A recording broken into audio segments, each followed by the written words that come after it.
Hello again and welcome to the fourth episode of my Sewing for Beginners series. I decided to revisit an older pattern of mine today. So I have already made a video about my blouse Poppy, but I must admit I was never really satisfied with the fit. My main issue was it doesn't have a bust-dart. Or it didn't have a bust-dart, because I added a second version for this pattern with a bust-dart. So I will talk you through the concept of a bust-dart later when we talk about the pattern in detail. And for now, please stay tuned and grab a pattern. The pattern is available on my website for free. Go to dressdeveloper.de, patterns, and then to the second page, where you have the over blouse Poppy. Click on Create Pattern. And here you see we have two versions for this pattern, one without and one with bust-dart. I'm going to sew the version with bust-dart today. If you want to make this pattern without a bust-dart, feel free to choose the first version. This will probably not work well if you have a larger bust, but for smaller busts this should be fine. Now you select the size. You can also upload a measure set with your very own measurements. I will put a link to a video up here where you can see how to make this. Then I select a seam allowance, paper format, A4 is fine for now. Then I can create the pattern. Now you get two links. Just open the second one first. And here you see you get a cover with an overview over the measurements and your pattern pieces and a printing layout. So you know how you need to assemble your pieces. I need to resend this. And at the first link, you get the pattern itself ready for printing. So here are the two main pattern pieces, the blouse back and the blouse front. You see that the sleeves are cut onto the bodice pieces, so you don't need to cut them extra and set them in. And it is not that obvious because my dress form is quite small busted, but the front piece is a tiny bit longer than the back. That's because when you have a little bit more volume through the bust, you need a little bit more length to go over this. But the two pieces needs to line up at the side, so we need to literally pinch this excess out like this, and then the sides can be sewn together. That's basically the mechanic of a bust-dart. And you see I have cut the lower leg of the dart, so I can later fold this over and get a nice marking here to sew the dart in place. So these are the main pieces, and I also have a couple of teeny tiny small pieces. These are the facings. One facing for the back arm, one facing for the front arm, the front neckline and the back neckline. Since these edges are curved, we cannot simply fold them over. That would not work. We will do a simple fold over hem, but we cannot do this for these curved edges, so we need the facings here. And now we can cut this out.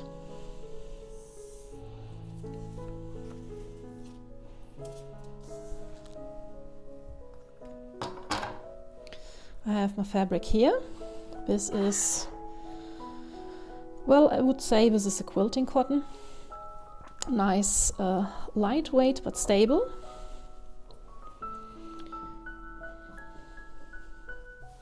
And I will cut most of my pieces on fold, which means begin here with the back.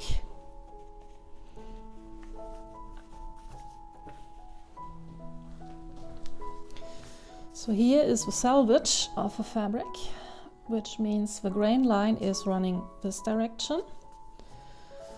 And here is the grain line marking of the pattern. So I will line this up.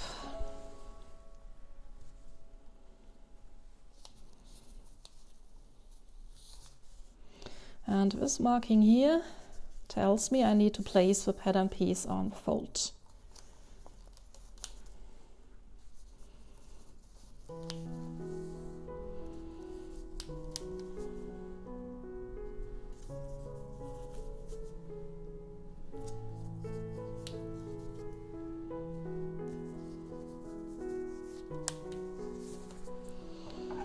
Okay.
Okay, I'm here seeing the control square.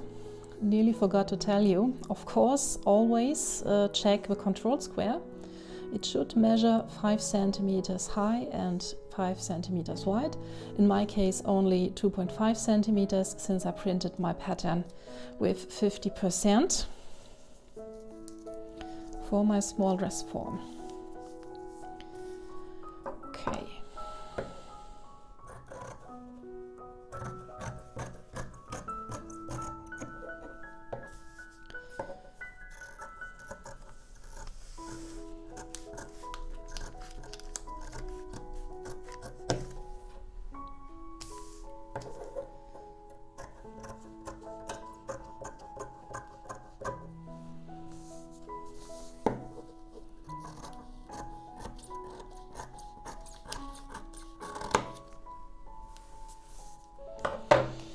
So in the first step, I will sew around the bust dart. So I have the shape of a fold line.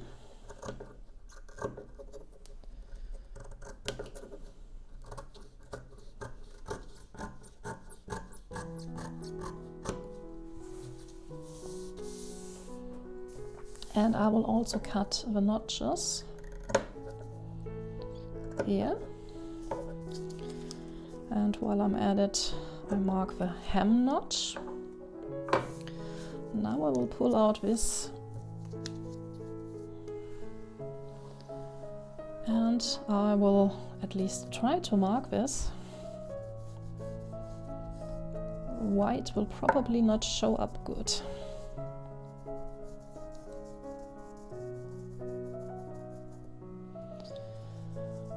I'm not sure if you can see this, but I will also put a pin at the very end of a dart. This way I have the marking on the back too. I will now remove the pins.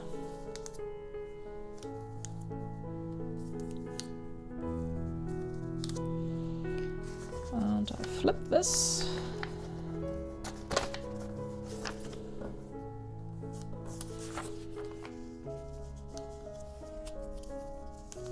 And here we have a pin. Careful, don't stab yourself. Then now can mark the dart on the back too.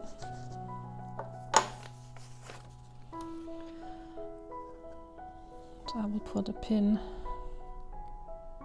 here.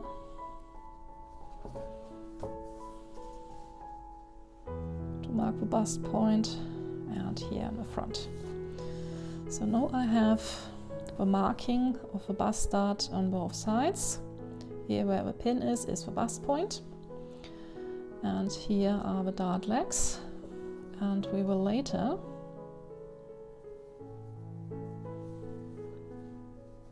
why later? I can pin this right now. So I will line up the notches here.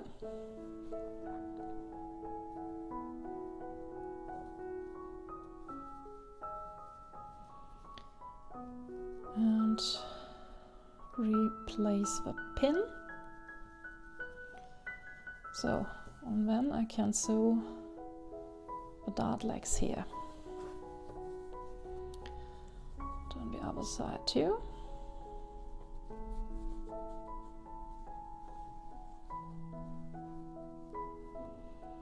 Place a pin and replace this pin, so I can sew the dart here. And you see, as soon as I did this pattern piece doesn't want to lie flat, because you have here a little bit of extra room for the bust. And before we can sew this, I need to cut the facings. Don't forget the facings.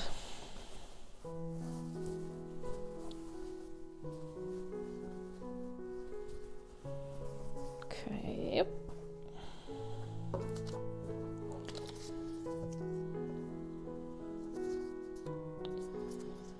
So, only need a tiny bit of fabric.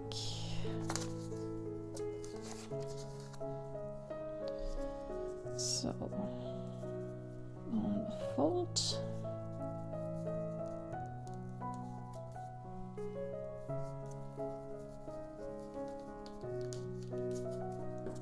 the back too.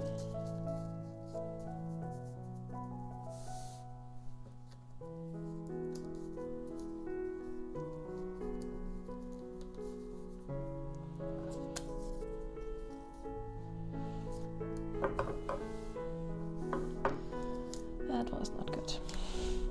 I need a little bit more room.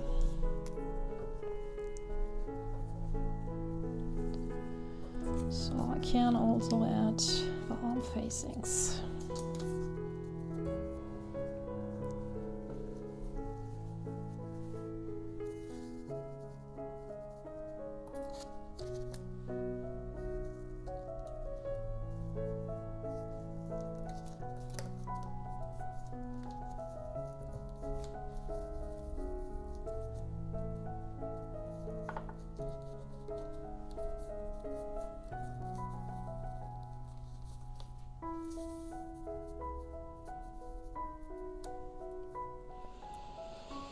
And here are the markings for the grain line.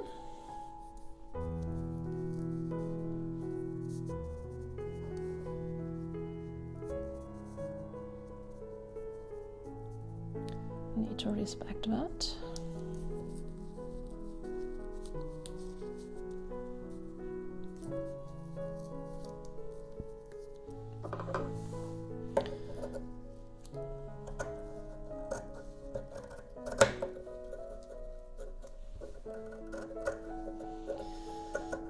So for the armhole facings, it's really important when we have mirrored pieces. So basically we have a left and a right piece each.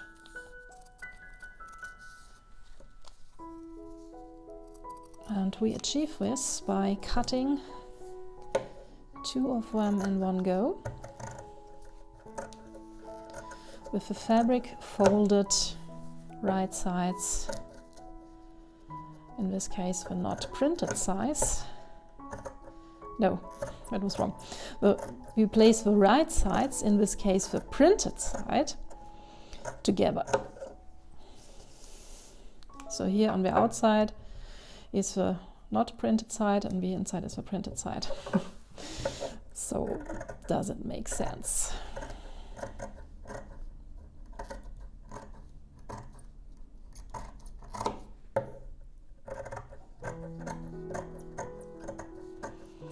These are so small.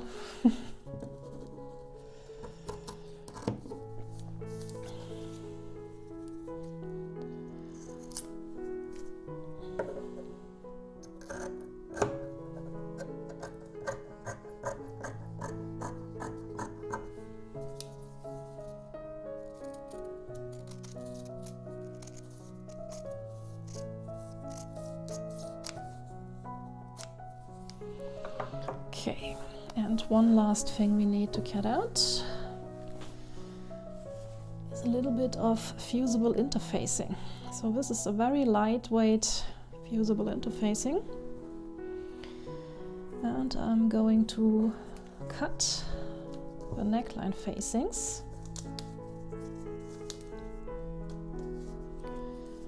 out of these as well.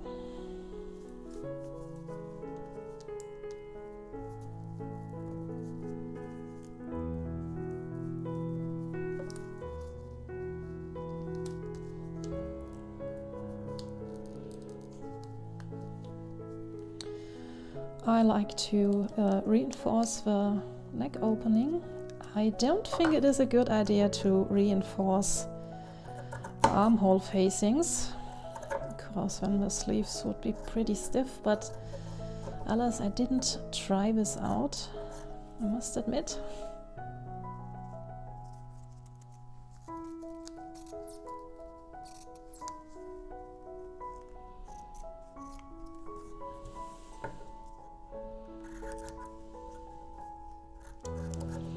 This is like sewing for a baby.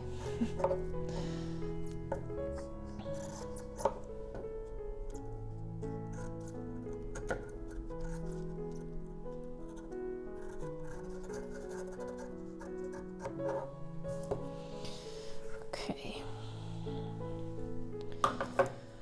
Actually, I do need the interfacing to be a tiny bit smaller to reduce bulk, and so it does not stick to the ironing table.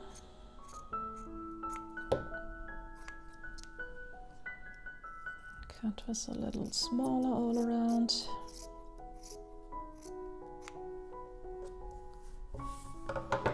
And this one too.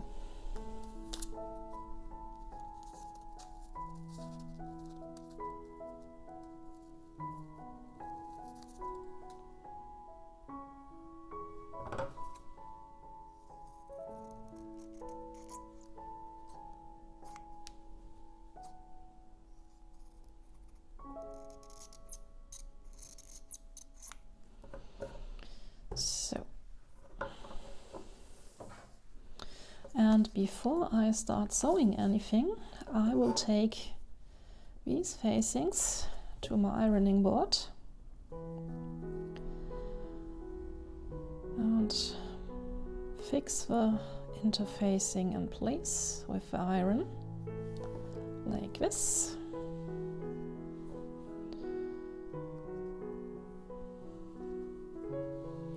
So the interfacing has one side which feels a little bit rough.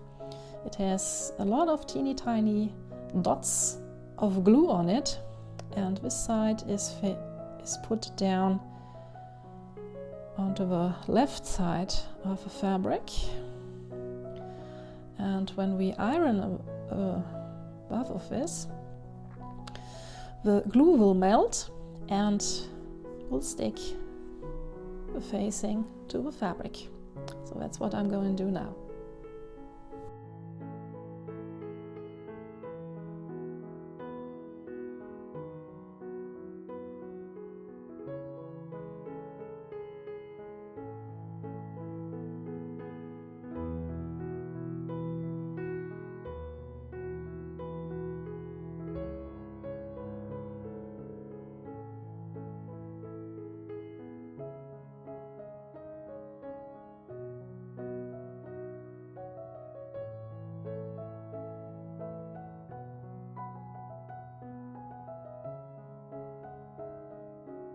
So this is how that looks. And I will begin sewing with a little prep work. First I will sew the darts, as I've already shown you, but I will also join the facings. So that means for the neckline I join the front and the back facing.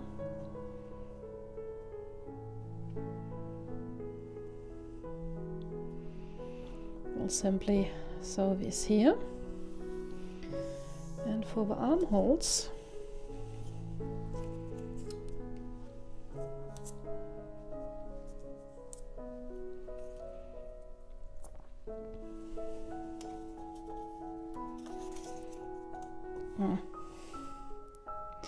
so is this the right side up? I'm not sure. So this is the front and this is the back. So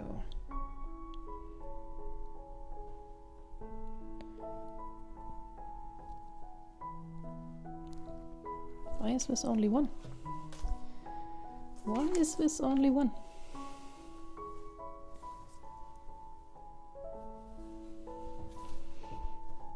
Hold on. I did cut two. I'm pretty sure I did cut two. Where is it going?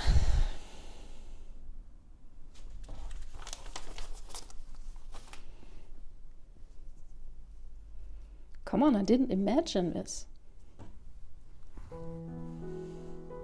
I can't find it. It's gone. Okay, no problem. I can cut a replacement piece.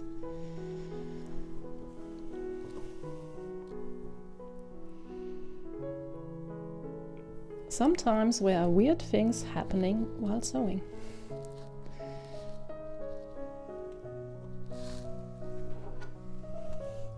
I'm sure I will find the missing piece as soon as I'm finished.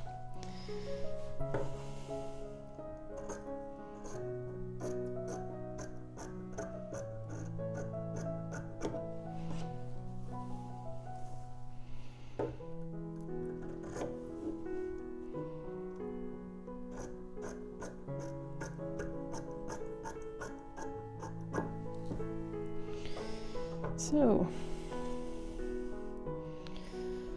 where is the top? This is the top.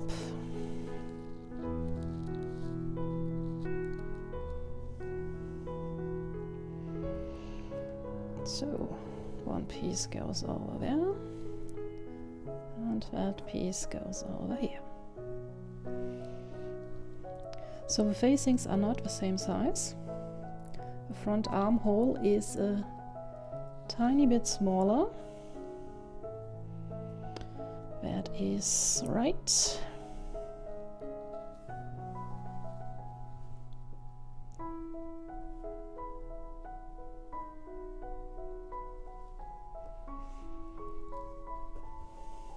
So we just line the pieces up at the short sides, pin this, and the back side is just a little longer. So now I'm going to sew this here along the shoulders and the underarm line. So basically I sew the short sides. Here you can see me sew the facings together. I'm using a simple straight stitch and I make sure to back tack at the beginning and the end of the seam. This means I sew a couple of stitches, then revert, sew a couple of stitches backwards, and then I start sewing in the right direction again. This anchors the thread into the fabric and the stitches don't come loose again. When I sew in the darts, I start on the outer edge of the fabric, make sure to back tack, and then I sew a straight line right up until the bust point. Very important, at this point you don't back tack. I just sew a couple of stitches over the edge of the fabric and then I tie a knot into the thread.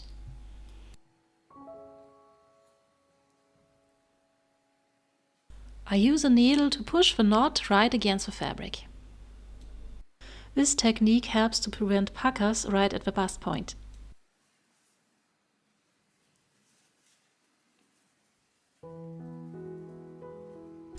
At the ironing board, I press the darts down with the help of a tailor's ham. That is a tightly stuffed pillow in shape of an egg or a ham, and it really helps to press in a slightly curve into the fabric. Your bust is not a pyramid after all. Yes, I did not include a tailor's ham in my list of sewing essentials in the first video. Nevertheless, it is a very useful tool and you can make one yourself. I will put a link to a pattern below, and you can stuff this little egg with your sewing scraps, for example. Mine is actually stuffed with scraps from my serger. And in the meantime, you could use a tightly rolled up towel, for example.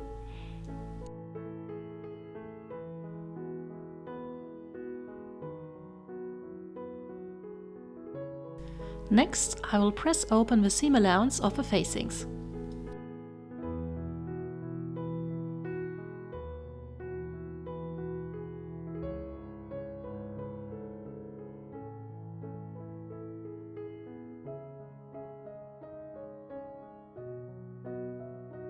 Then I press the outer seam allowance up. I struggled a bit with this step because the curve is quite tight. This should work better in full size.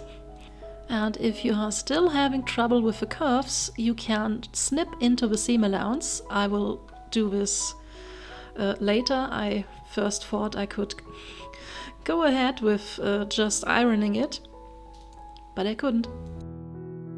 The sleeve facings were much more cooperative. Simple, because the curve is not that extreme. So I didn't need to clip anything.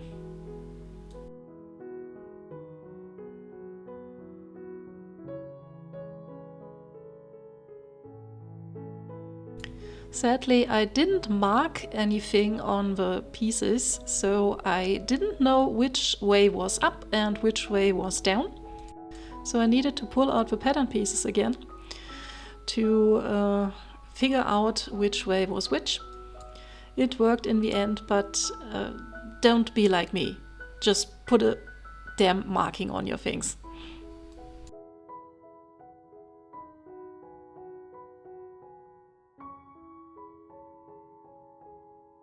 For the sleeve facings, I need to press under the seam allowance of the inside, not the outside like for the neck facing.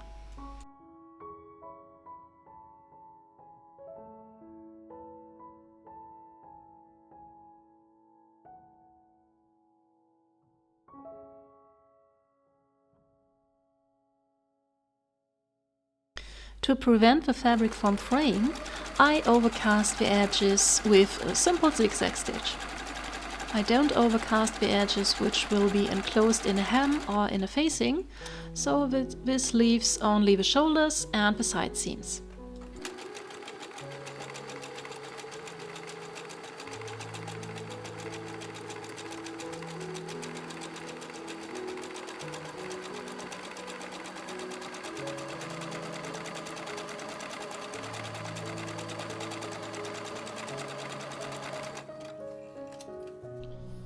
Okay, Everything is overcasted. And I'm now going to assemble the pieces. I simply place the top over the bottom and I pin this along the shoulders and the side seams.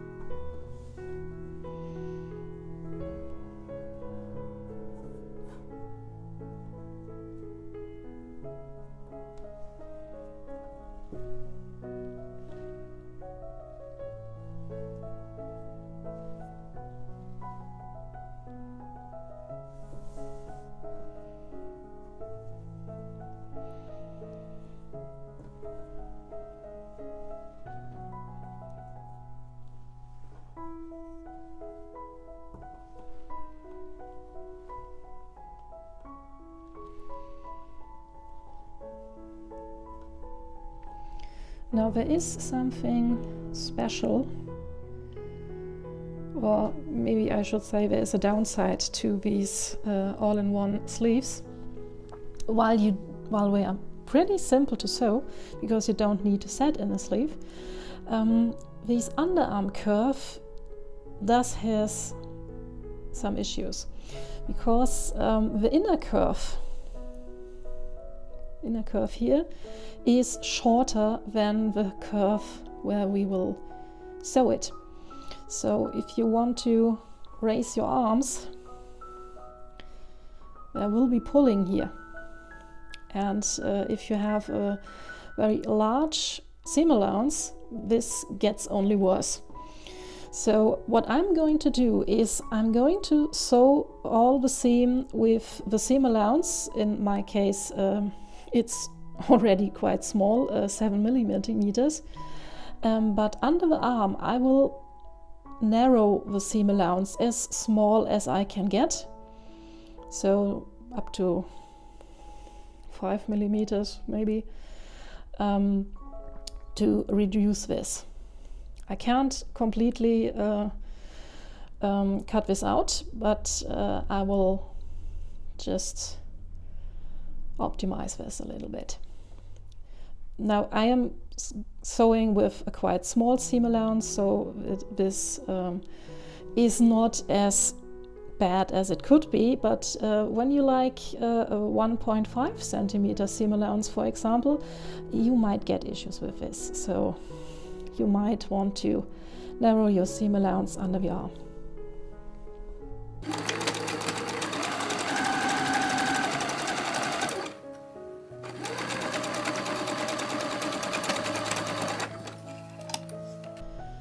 Okay, let's cut all these threads.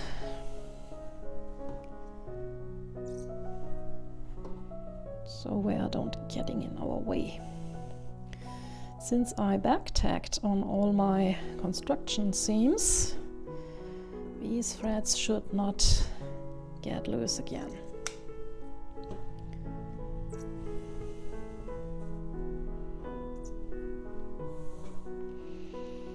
Okay, last one.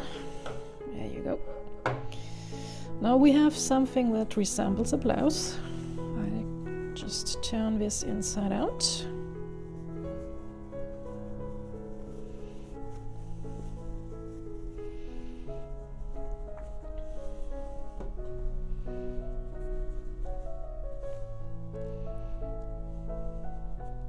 Okay. We will give it a good press later. For now, I'm going to install the facings. So let's start with a neckline facing, and I'm gonna line these up with a shoulder seam. Press the shoulders open, and then I place the facing onto it. And on the other side.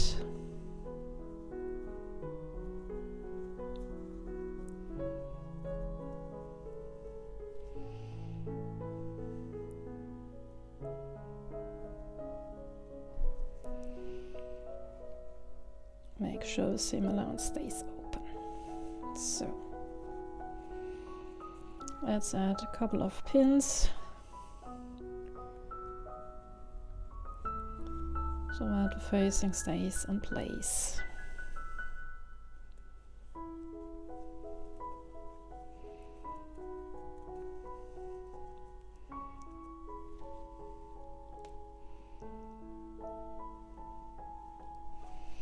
Like this. And then we will do the same for the arm facings. Let's have a look. I really should have marked which one is the front and which one is the back. But this is shorter, this seems to be the front. So again, press the seam allowance open. Place the facing on top.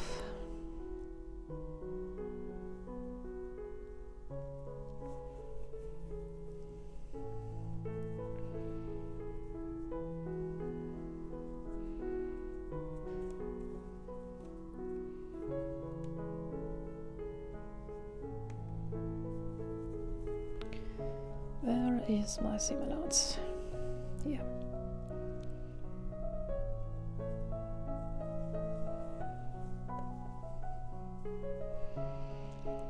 Couple of pins around. Looks like I made this right. Okay. And the last one.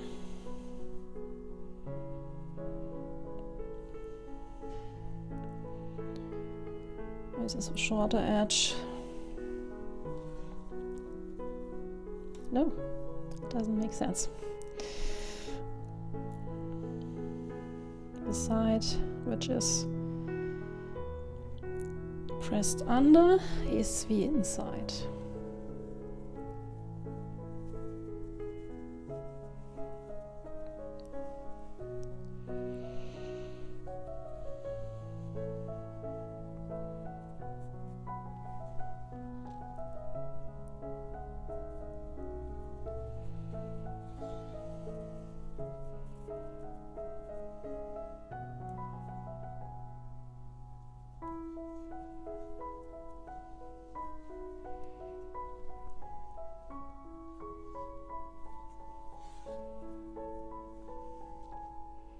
Is this right? I'm not sure.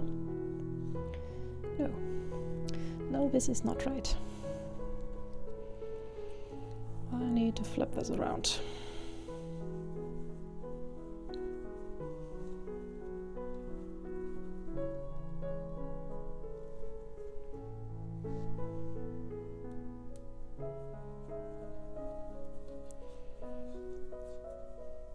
That looks better.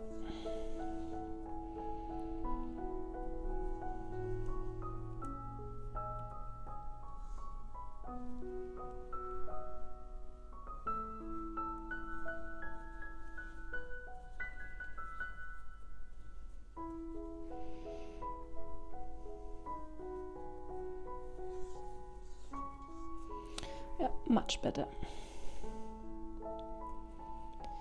Okay, so I'm now going to sew around the three facings on the inside, just simply all around.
Okay, the facings are in place.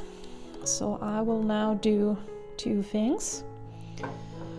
First, I will cut the seam allowance back. Maybe not that necessary, because I'm working with a very small seam allowance, but I want to include this step. You should have about 5 millimeters seam allowance left.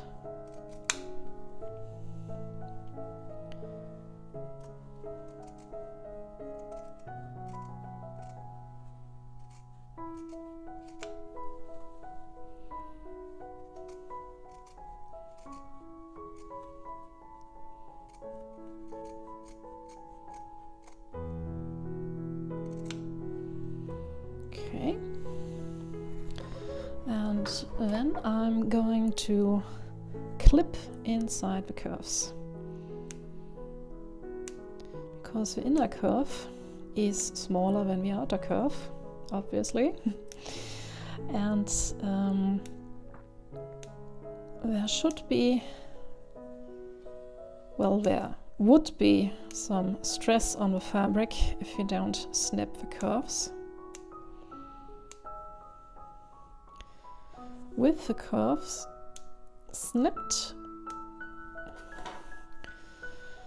fabric can actually stretch to a wider length. So now I'm going to do understitching. What is understitching? So basically you fold the seam allowance towards the facing, and then you stitch that down. You stitch the seam allowance about 2 or 3 millimeters from the edge, from the seam. You sew the seam allowance down to the facing. Why do we do this? This is a very important step because this will encourage the facing to roll inside nicely when we flip this inside out. So we have a nice and neat edge here. So don't skip your understitching, this is very important. I will do this for the arms too, minus the clipping, because I think it's not necessary here. It's not, these edges are not that curved. But I will do the understitching too.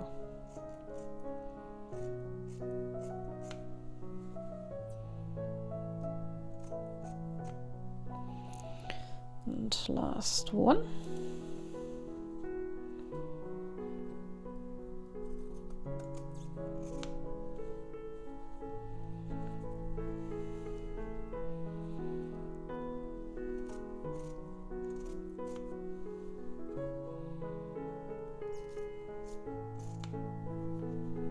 Yeah, great camera work, you can't see a thing.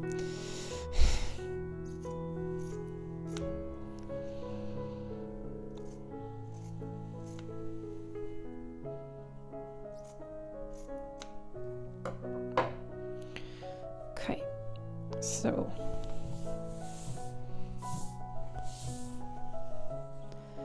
as I said, seam allowance up towards the facing and stitched in place.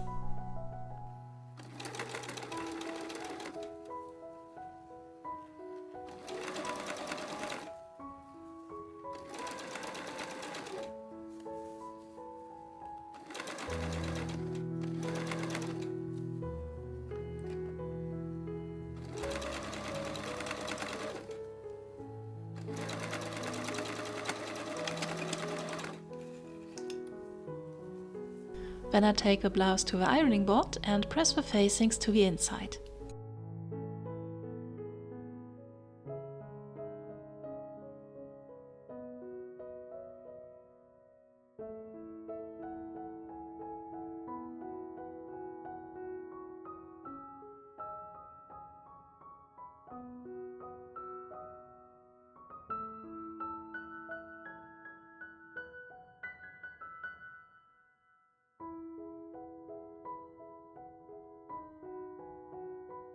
And while I'm at it, I also iron up the hem. First I only iron up the seam allowance, and then I fold over an additional 2 centimeters and press that in place.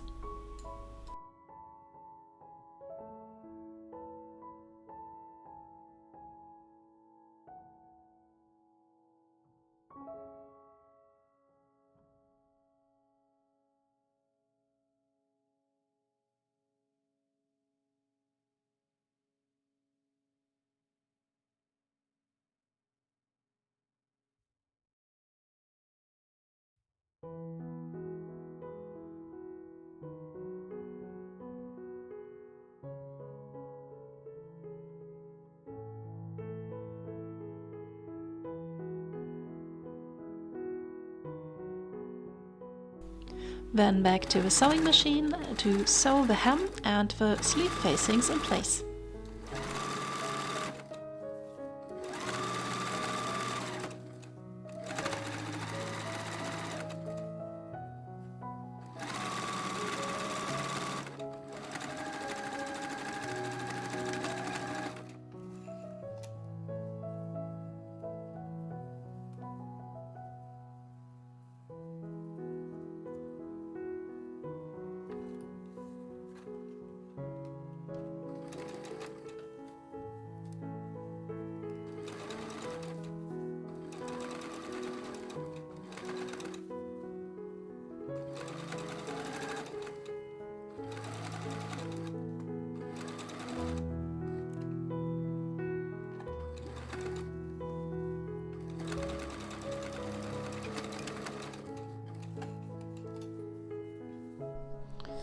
Now for the neckline facing, I will do the finishing a bit different. I will do this by hand, so it's nearly invisible. So I first need to anchor the thread. Come on. I'm just going to tie a knot here.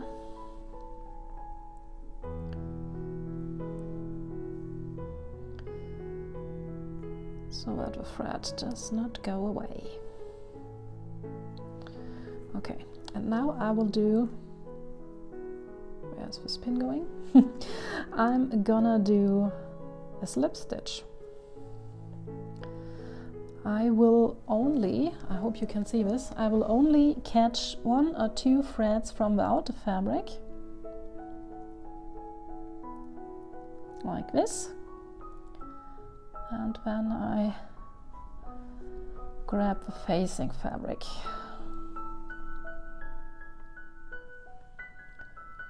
Just take 1 or 2 threads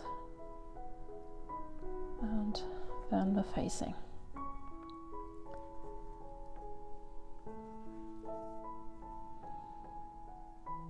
Of course, you should use a thread which matches your fabric. I'm using white so you can see something. I hope you can see what I'm doing. Taking 1 thread, going into the seam allowance. I'm removing the pins as I go. Okay, sometimes you need more than 1 try, 1 thread through the facing and in place.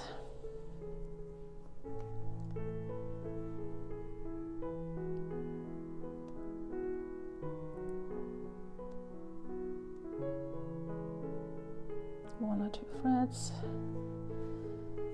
and through the facing.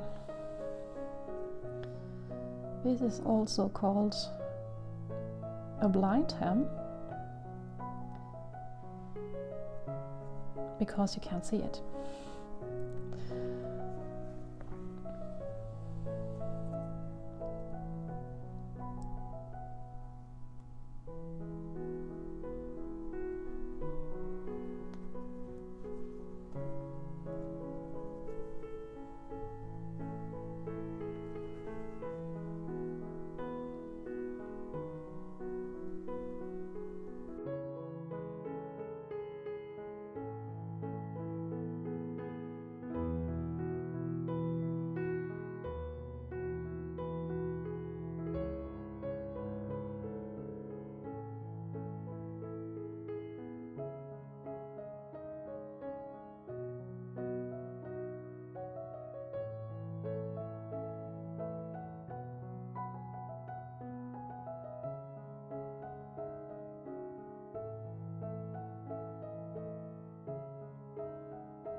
This was the last step. We've made it!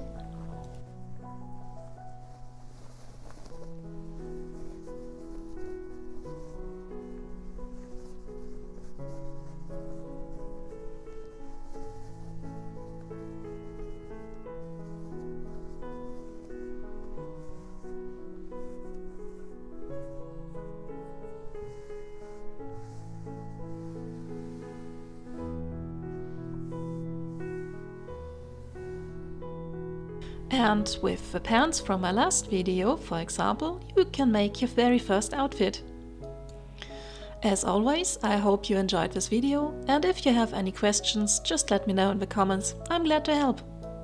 There are still 3 videos to come in this series, so if you want to see more, just hit the subscription button. Until we see you again, bye!